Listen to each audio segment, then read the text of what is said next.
اعوذ باللہ من الشیطان الرجیم بسم اللہ الرحمن الرحیم۔ انشاءاللہ آج کا لیسن آیت نمبر 18 سے لے کے 23 تک ہم انشاءاللہ دیکھتے ہیں۔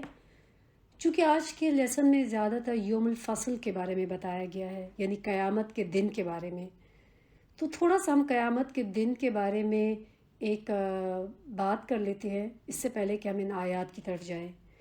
قیامت کے دن یعنی مرنے کے بعد انسان کو پیش آنے والے مختلف مراحل ہوں گے، سٹیجز ہوں گی، جس میں برزخ بھی ہوگی۔ برزخ مینس کہ قبر کا جو ٹائم ہوگا، پھر اس کے بعد جو سور پھونکا جائے گا، پھر مرنے کے بعد جب انسان قبروں سے سور پھونکا جائے گا تو دوبارہ اٹھے گا، پھر حشر کا دن، حساب کتاب، پھر اسی طریقے سے میزان جس میں انسان کے اعمال تولے جائیں گے، پھر پل صراط کا سفر، یہ سب کچھ شامل ہے۔ اتنا مشکل اور کٹھن اور اتنا لمبا سفر ہوگا کہ قرآن میں اللہ سبحانہ تعالیٰ بہت ساری جگہوں پہ اس دن کے بارے میں کہتے ہیں، فرماتے ہیں سورہ مزمل میں کہ قیامت کے دن بچوں کو بوڑھا کر دے گا، اور بھی بہت ساری آیات ہیں جن کے میں اس دن کے بارے میں بتایا گیا ہے۔ قیامت کی ابتدا کیسے ہوگی؟ نفخ سور سے ہوگی، یعنی سور پھونکا جائے گا، جس کے بارے میں نے آپ کو بتایا کہ حضرت اسرافیل علیہ السلام جب سے پیدا ہوئے ہیں وہ سور پہ منہ رکھ کے اللہ سبحانہ تعالیٰ کی طرف نظریں جمائے بیٹھے ہیں کہ کب اللہ سبحانہ تعالیٰ حکم دیں گے اور وہ سور پھونک دیں جائیں گے۔ پھر کیا ہوگا؟ سور کے پھونکنے کے ساتھ ہی قیامت کا آغاز ہو جائے گا، قیامت شروع ہو جائے گی۔ حدیث کے مطابق یہ دن کون سا ہوگا؟ جمعے کا دن ہوگا۔ لوگ اپنے کاموں میں بالکل مصروف ہوں گے، مشغول ہوں گے، کچھ ان کو آخرت کی فکر نہیں ہوگی کہ اچانک مشرق اور مغرب کے تمام لوگ جو ہوں گی ایک لمبی سی آواز سنیں گے۔ اس کی جو آواز ہوگی وہ اتنی خطرناک اور اتنی سخت ہو جائے گی کہ لوگوں کے اندر ایک بے چینی پھیلنی شروع ہو جائے گی، اور پھر اس کی کڑک کی شدت سے لوگ مرنا شروع ہو جائیں گے۔ جہاں جہاں اس سور کی آواز پہنچے گی اور آواز بلند ہوتی جائے گی، کائنات کی ہر چیز درم برم ہونی شروع ہو جائے گی۔ زمین جو ہے اس سور کی آواز سے زور زور سے ہلنے شروع ہو جائے گی، اس پہ زور کے یعنی زلزلے آنے شروع ہو جائیں گے۔ پہاڑ جو آج ہمیں اتنے بڑے بڑے اور اتنے مضبوط نظر آتے ہیں اس وقت ایسے ہوں گے کہ جیسے غبار بن کے اڑا دیے جائیں گے۔ سمندر جو آج ہمیں لگتا ہے کہ بالکل کبھی بھی کوئی چیز آپ دیکھیں کہ جل یعنی آگ لگی ہو تو آپ اس پہ پانی ڈال کے اس کو بجھا دیتے ہیں، لیکن اس دن سمندر کے اندر بھی آگ لگی ہوگی، آگ بھڑک رہی ہوگی۔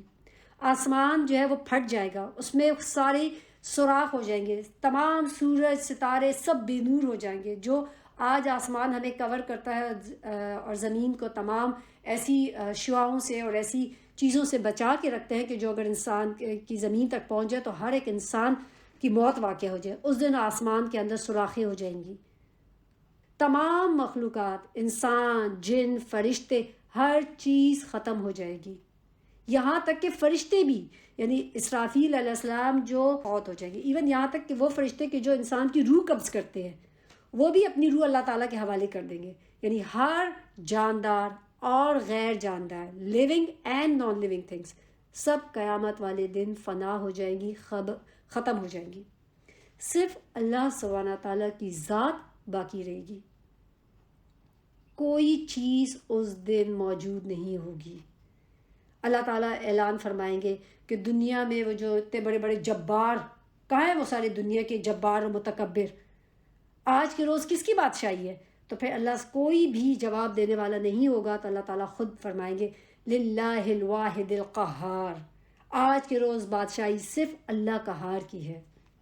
پھر اس کے بعد جب سب کچھ ختم ہو جائے گا، نئے سرے سے آسمان، زمین اور فرشتوں کو پیدا کریں گے، اور نئی زمین میں اللہ تعالیٰ جو چاہیں گے وہ بنائیں گے۔ لیکن اللہ سبحانہ تعالیٰ اس دن کوئی عمارتیں یا درخت، پہاڑ، سمندر یہ نہیں ہوں گے۔ زمین کیسی ہوگی؟ بالکل فلیٹ روٹی کی طرح، چٹیل میدان، سفید، اور جو اپنے رب کے نور سے خوب روشن ہوگی، یعنی اللہ سبحانہ تعالیٰ کو جو نور ہوگا اس سے زمین چمک رہی ہوگی۔ انسانوں کو دوبارہ پیدا کرنے کے لیے آسمان سے اللہ تعالیٰ بارش نازل کریں گے، جس کے نتیجے میں ہر ایک انسان کی ریڑھ کی ہڈی سے پورا انسانی ڈھانچہ تیار ہوگا، جس میں اللہ تعالیٰ گوشت پوست بھی چڑھائیں گے۔ یعنی انسان کی جو ورٹیبرا ہے اس کی بالکل سب سے نیچے والی جو ہڈی ہوتی ہے نا، دونچی، جو بالکل آپ کہیں کہ ایک ٹیل کی طرح نظر آتی ہے، اس سے انسان کو پیدا کیا جائے گا. یعنی انسان جب مر جاتا ہے ہر چیز ختم ہو جاتی ہے سوائے وہ اس چھوٹی ہڈی کے, اور اس سے دوبارہ انسان کو کھڑا کیا جائے گا. اس کے بعد اسرافیل علیہ السلام جو ہے دوبارہ سور پھونکیں گے سیکنڈ ٹائم. یعنی سور جو پھونکنے کا میں آپ ٹائمنگز بتا رہی ہوں, پہلی دفعہ سب لوگ مر جائیں گے, دوسری ٹائم سب لوگ دوبارہ کھڑے ہوں گے اپنی قبروں سے.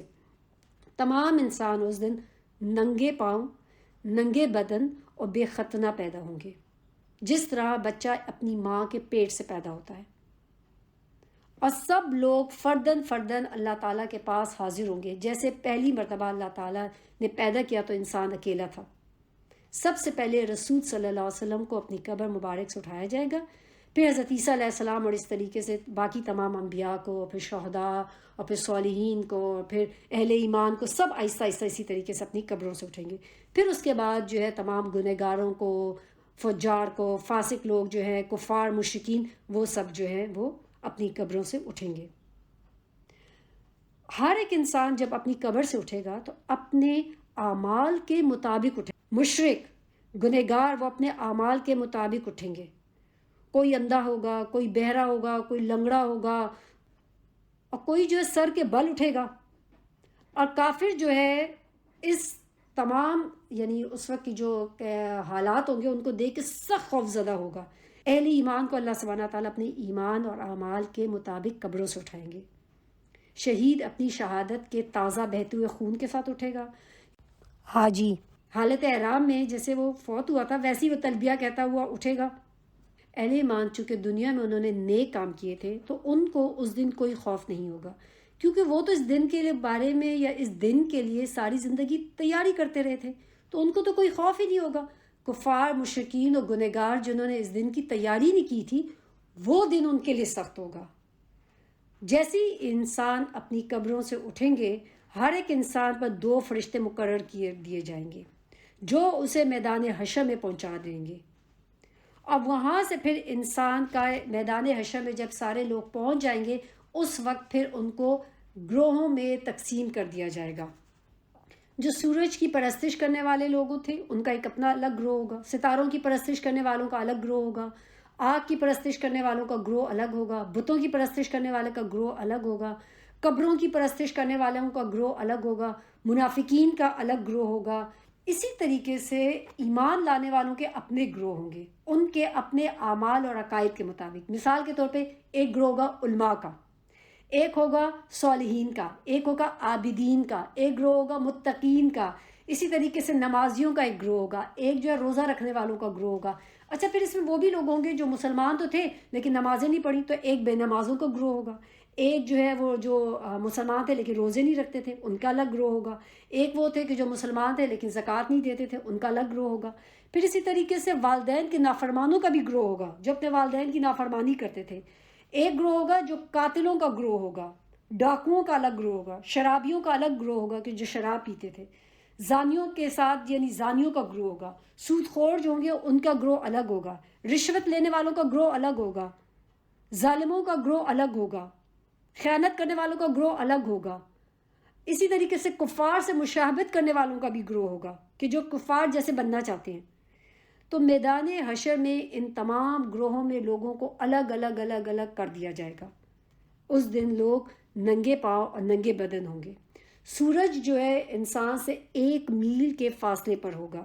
کیا آپ جانتے ہیں کہ آج سورج ہماری زمین سے کتنا دور ہے؟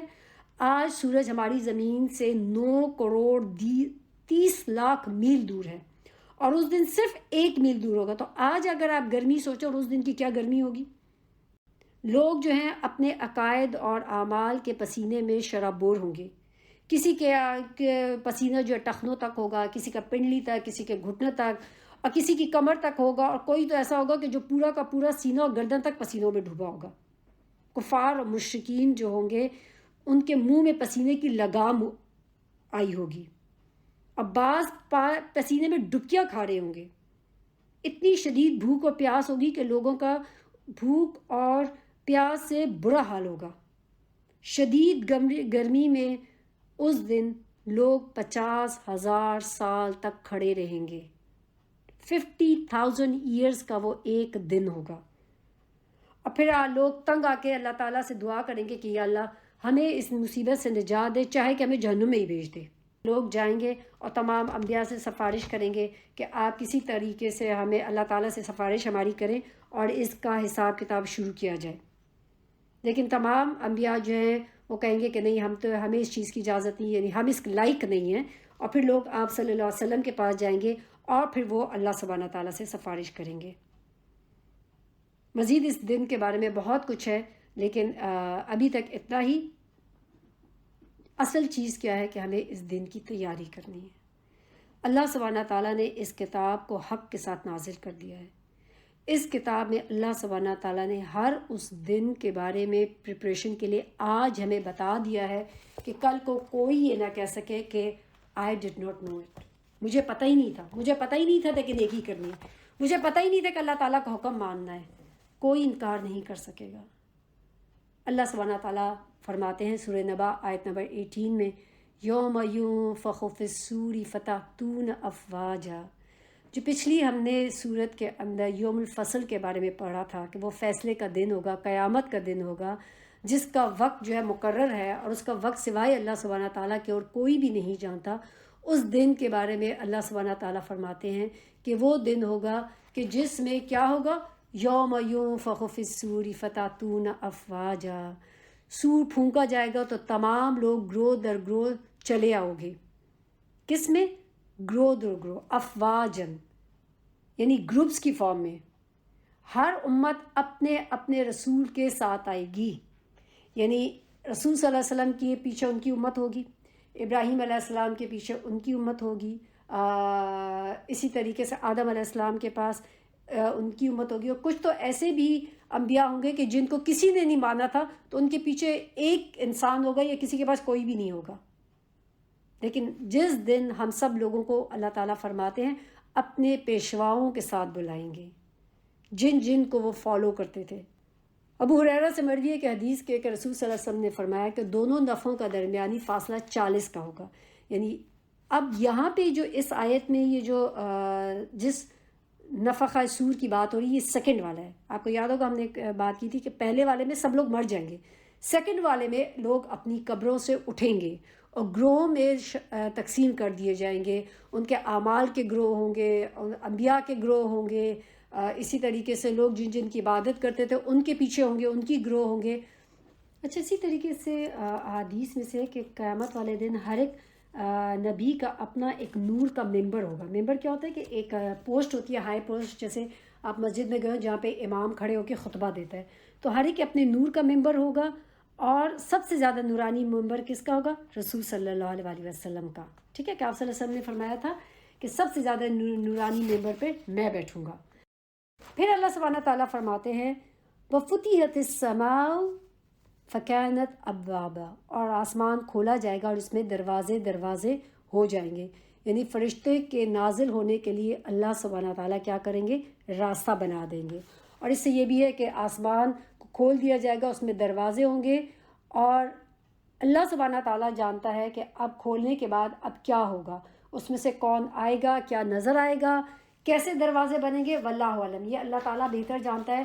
ہم چونکہ پڑھ رہے ہیں اور اللہ تعالیٰ نے قیامت کے نقشے میں یہ بات بتا دی تو ہم اس پہ ایمان لے کر آتے ہیں. صرف بات سمجھنے والی یہ ہے کہ یہ آسمان جو آج ہمیں صحیح سلامت نظر آتا ہے، ایک بیوٹیفل بلو اسکائی نظر آتا ہے، اس دن اس کے اندر ایک شگاف ہوگا، کوئی اس میں بہت بڑی ایک دراڑ پڑ جائے گی. اور یہ کب ہوگا؟ جب قیامت کا سور پھونکا جائے گا. آسمان میں اتنی دراڑیں پڑ جائیں گی کہ معلوم ہوگا کہ بس آسمان جو ہے گرنے ہی والا، بالکل دروازے دروازے بن جائے گا. یعنی اس میں اتنی ہولز ہو جائیں گے. اس وقت آسمان جو ہے ایک جو آج تو ہمیں پروٹیکٹ کرا نا، اس وقت کوئی پروٹیکشن نہیں رہے گی. آسمان محفوظ نہیں رہے گا.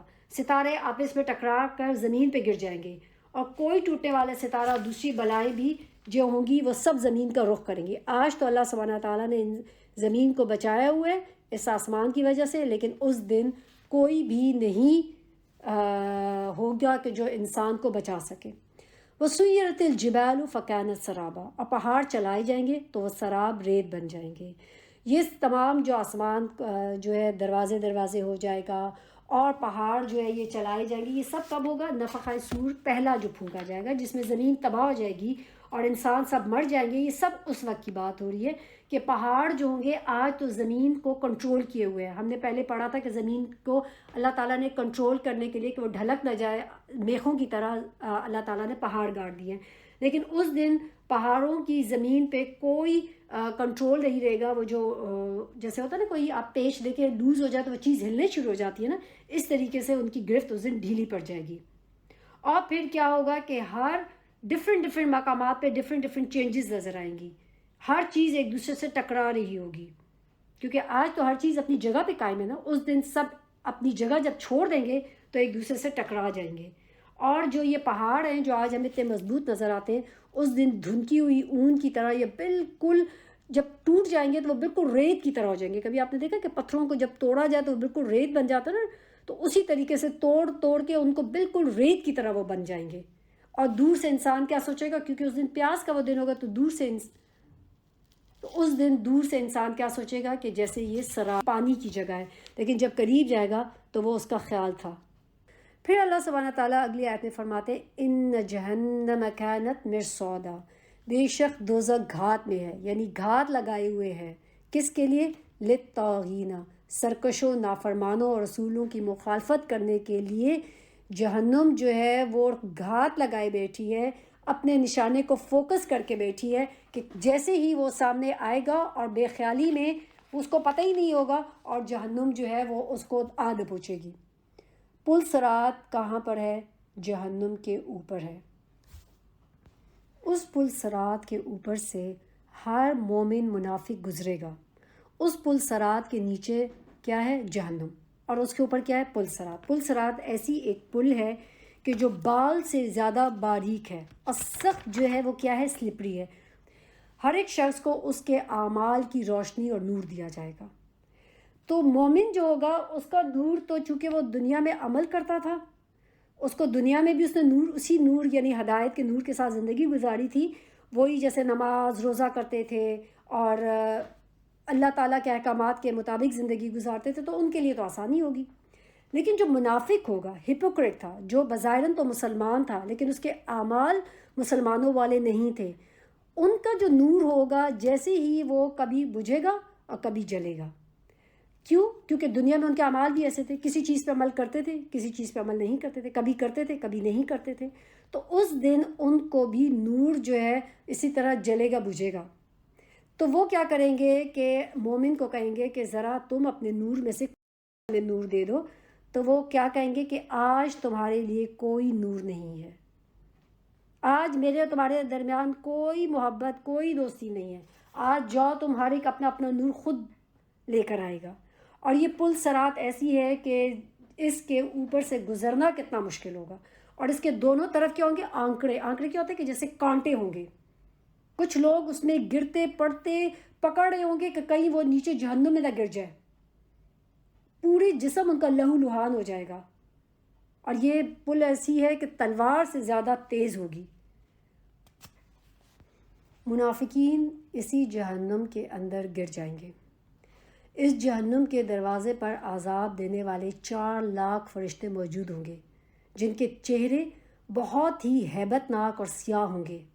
جہنم میں سب سے بڑا عذاب آگ ہوگا, جس کے بارے میں رسول صلی اللہ علیہ وسلم نے فرمایا کہ یہ دنیا کی آگ سے 69 درجے زیادہ گرم ہے, یعنی 69 ٹائمز زیادہ گرم ہے. اللہ سبحانہ تعالیٰ نے قرآن میں مختلف جگہ پہ اس جہنم کے بارے میں بتایا کہ جہنم بہت ہی بری قیام کا ہے, بہت ہی برا مسکن ہے, بہت ہی برا ٹھکانہ ہے, جسے اللہ تعالیٰ نے کافروں, مشرکوں, فاسقوں اور فاجروں کے لیے تیار کیا ہے. اللہ تعالیٰ نے قرآن مجید میں جنت اور جہنم دونوں کے بارے میں تفصیل سے بتایا, اور جہنم اور اس کی آگ کے بارے میں تو بہت ہی زیادہ ہمیں بار بار بتایا گیا ہے. جہنم کو دیکھتے ہی بہت ساری ایسی آیات ہیں جن کا میں آپ کو ترجمہ سناؤں گی. سورہ یونس میں اللہ تعالیٰ فرماتا ہے کہ جہنم کو دیکھتے ہی کافروں کے چہرے کالے سیاہ ہو جائیں گے. کبھی آپ نے دیکھا بہت زیادہ پریشانی ہو تو انسان کی شکل کیسی ہوتی ہے؟ لگتا ہے کہ ایک دم سے غم سے اس کا چہرہ لگتا ہے کہ اس کا رنگ بدل جاتا ہے. تو اس دن انسان جہنم کو دیکھ کر کافروں کا چہرہ کالا سیاہ ہو جائے گا. جہنمی عذاب سے تنگ آ کر موت طلب کریں گے, لیکن انہیں موت نہیں آئے گی. جہنم کی آگ جہنمیوں کے چہروں کا گوشت جلا ڈالے گی اور ان کے جبڑے باہر نکل آئیں گے. کبھی آپ نے دیکھی ہے کہ وہ سری جو ہوتی ہے جب قربانی ہوتی ہے تو جو بکرے کی سر ہوتا ہے اس کو جب جلا دیا جاتا ہے، کھال ختم ہو جاتی ہے تو نیچے اس کا ایک ڈھانچہ سر کا رہ جاتا ہے، بالکل اس طریقے سے انسان کی جو لوگ جہنم میں جلیں گے گنہگار تو ان کی ایسی حالت ہو جائے گی۔ جہنم کی آگ نہ زندہ چھوڑے گی نہ مرنے دے گی، جہنم کی آگ لوگوں کو چکنا چور کر دے گی۔ جہنم میں کافر پھنکارے ماریں گے اور شور اس قدر ہوگا کہ کان پڑی آواز تک نہیں سنائی دے گی۔ جہنم میں کھانے کے لیے ان کو کیا دیا جائے گا؟ کانٹے دار بدبودار درخت کے لیے کھانے کو دیا جائے گا۔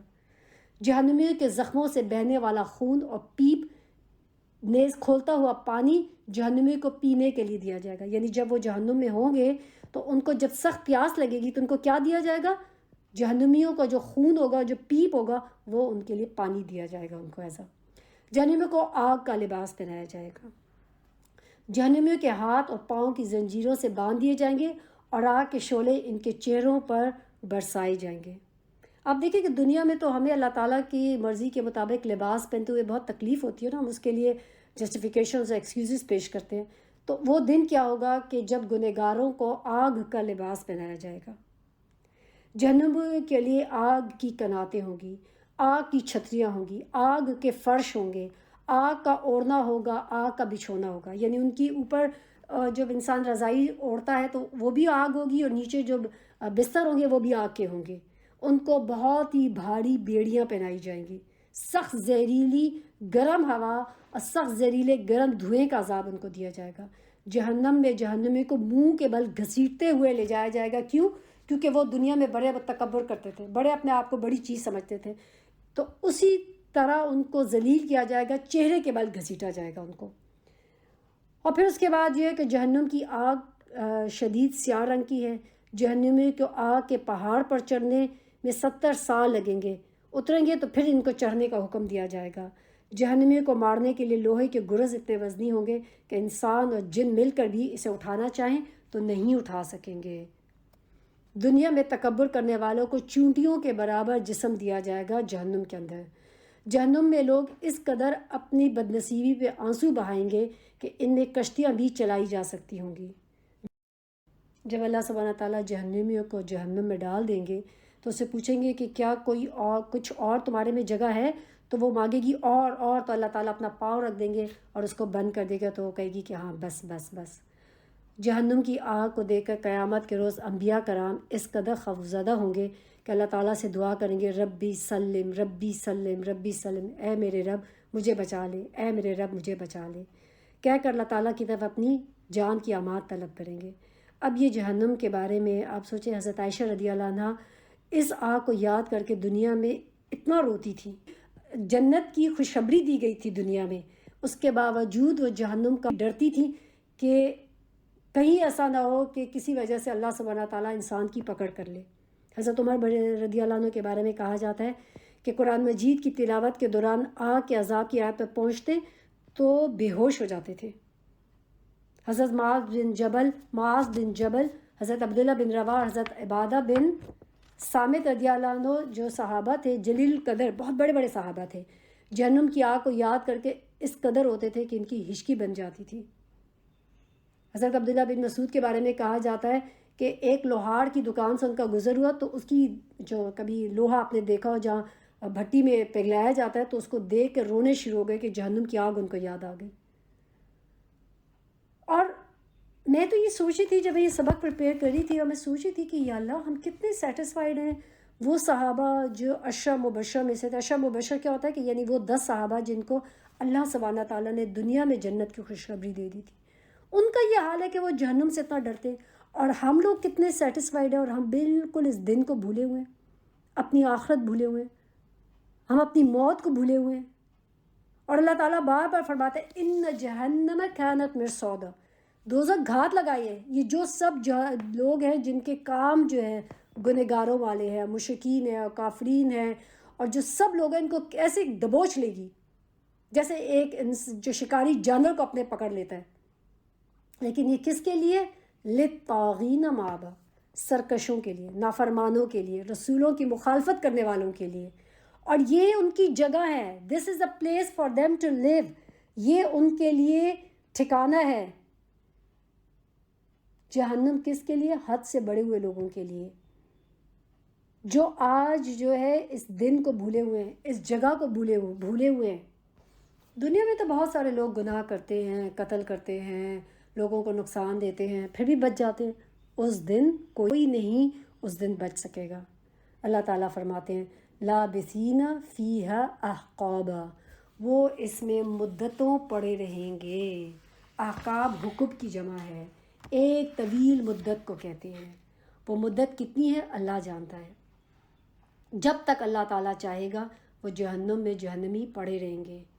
اور پھر اس میں کچھ علماء کا یہ بھی کہنا ہے کہ ایک حکم جو ہے وہ 70 یا 80 سال کا ہے، لیکن احقاب چونکہ آ گیا ہے تو اس کا مطلب یہ ہے کہ بہت سارے سال وہ پڑے رہیں گے، یعنی بہت عرصے تک اہل دوزخ جو ہیں وہ جہنم میں پڑے رہیں گے جب تک اللہ تعالیٰ چاہے گا، اور چاہے نکالے گا کہ نہیں نکالے گا اللہ جانتا ہے۔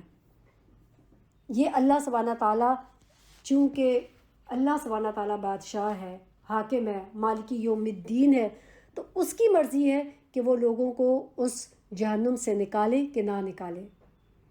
ربیع بن انس فرماتے ہیں کہ ان احقابن کی گنتی اللہ تعالیٰ کے سوا اور کوئی نہیں جانتا۔ ہم سے یہ بیان کیا کہ ایک حکم 80 سال کا ہوگا، اور ایک سال 360 دنوں کا ہوگا، اور ایک دن تمہارے شمار کے مطابق 1000 سال کے برابر ہوگا۔ یعنی قیامت کا دن جو ہمارے دن ہیں ان کے 1000 سال برابر ایک دن ہوگا، اتنا لمبا دن ہوگا۔ تو سوچیں وہ کیا دن ہوگا کہ جو ختم ہونے کو ہی نہیں آئے گا۔ اسی لیے بار بار ہمیں جہنم سے پناہ مانگنے کی، اللہ تعالیٰ نے اسی لیے انسان کی ہدایت کے لیے یہ کتاب اتاری ہے، اپنے رسولوں کو بھیجا ہے تاکہ لوگ اس دنیا میں رہ کے آج لوگ جو ہے اپنی اصلاح کر لیں، اللہ تعالیٰ کے حکم کو مان جائے، کیونکہ آج جو ہے ہمارے پاس وقت ہے، لیکن پھر بعد میں پھر کوئی وقت نہیں ہوگا، پھر کوئی معافی نہیں، پھر کوئی جو ہے انسان کے پاس واپسی نہیں۔ آج تو انسان اللہ تعالیٰ سے جب بھی معافی مانگے، چاہے انسان کے گناہ زمین سے لے کے آسمان کے کناروں تک بھی پہنچ جائے، انسان اگر صدقے دل سے اللہ تعالیٰ سے معافی مانگتا ہے اور اپنے گناہوں کی اصلاح کر لیتا ہے اور جو ہے نیکوکاروں والا رویہ اور ان کے راستہ اختیار کر لیتا ہے، تو اللہ تعالیٰ از آلویز غفور الرحیم، اللہ تعالیٰ ہمیشہ معاف کرنے والا ہے۔ لیکن اگر کوئی یہی کہے کہ بھائی میں کچھ نہ کروں، اور پھر اس کے باوجود انسان جو ہے اس دن پہ کہے گا، تو وہ دن سوائے کہتے ہیں نا حسرت کے اور کچھ بھی نہیں ہوگا۔ اسی لیے رسول صلی اللہ علیہ وسلم نے فرمایا ہے نا، حضرت ابو مالک اشعری رضی اللہ عنہ کہتے ہیں کہ میں نے رسول صلی اللہ علیہ وسلم کو فرماتے ہوئے سنا کہ دنیا کی مٹھاس آخرت کی کرواہٹ ہے، اور دنیا کی کرواہٹ آخرت کی مٹھاس ہے۔ یعنی جو شخص دنیا میں مشکل ہے، عمل بھی کر رہا ہے، تکلیفیں گزار ہے، تو اس کے لیے آخرت والے دن اگر وہ ایمان کے ساتھ تھا تو اس کے لیے آسانی ہے، لیکن جو دنیا میں مست رہا، دنیا میں آخرت کو بھولے رہا، تو اس کے لیے آخرت میں سخت تکلیف ہے۔ حضرت انس بن مالک کے فرماتے ہیں کہ رسول صلی اللہ علیہ وسلم نے فرمایا جنت ناگوار چیزوں سے گھیری گئی ہے، یعنی جنت ایسی تمام چیزوں سے گھیری گئی ہے جو انسان ناپسند کرتا ہے، خوشگوار چیزوں سے گھیری گئی ہے۔ یعنی ہر وہ چیز جو اللہ تعالیٰ کی نافرمانی میں انسان کر کے آج بہت خوش ہے، تو وہ یاد رکھے کہ وہی جہنم کا راستہ ہے۔ اگر انسان چاہتا ہے جنت والا راستہ، تو جنت والا راستہ اتنا آسان نہیں ہے، اس کو سب سے پہلے اپنے نفس کو اس کے لیے خوب مارنا پڑے گا، تب جا کے جنت تک پہنچیں گے۔ حضرت عمر رضی اللہ عنہ فرماتے تھے کہ اگر میرا ایک پاؤں جنت کے اندر ہو اور ایک باہر ہو تو میں ڈروں گا کہ کہیں ایسا نہ ہو کہ میں جنت سے محروم کر دیا جاؤں۔ حضرت ابو ہریرہ سے روایت ہے کہ رسول صلی اللہ علیہ وسلم نے فرمایا دنیا مومن کے لیے قید خانہ اور کافر کے لیے جنت ہے۔ تو اس لیے دنیا میں اگر کوئی چیز ہمیں اللہ تعالیٰ کے حکم کے مطابق قربان بھی کرنی پڑتی ہے، چھوڑنی بھی پڑتی ہے، اپنے نفس کو مارنا بھی پڑتا ہے، تو اٹس فائن، کیونکہ آج کی مشکل اس دن ہمارے لیے سکون کا باعث بنے گی۔ تو اللہ تعالیٰ سے دعا ہے کہ اللہ تعالیٰ مجھے، آپ کو، ہم سب کو نیکی اور عمل کرنے کی توفیق عطا فرمائے۔ ہم یہ آیات کیوں پڑھیں، یہ قرآن کیوں سمجھیں، پڑھیں، تاکہ ہم آج اپنی زندگی بدلیں، تاکہ کل کو یہ ہمارے لیے آسانیاں پیدا ہو جائیں۔ ہمیں سے کس کی کتنی زندگی ہے ہمیں سے کوئی بھی نہیں جانتا، لیکن ہم اس دن کے لیے تیاری کے لیے ہمیں وقت دیا گیا ہے، اور کوئی یہ انکار نہیں کر سکتا کہ میرے پاس وقت نہیں تھا۔ تو اللہ تعالیٰ ہم سب لوگوں کو عمل کرنے کی توفیق عطا فرمائے۔ وآخر دعوانا ان الحمد للہ رب العالمین۔ سبحانک اللہم و بحمدک، اشہد ان لا الہ الا انت استغفرک و اتوب الیک۔ السلام علیکم ورحمۃ اللہ وبرکاتہ۔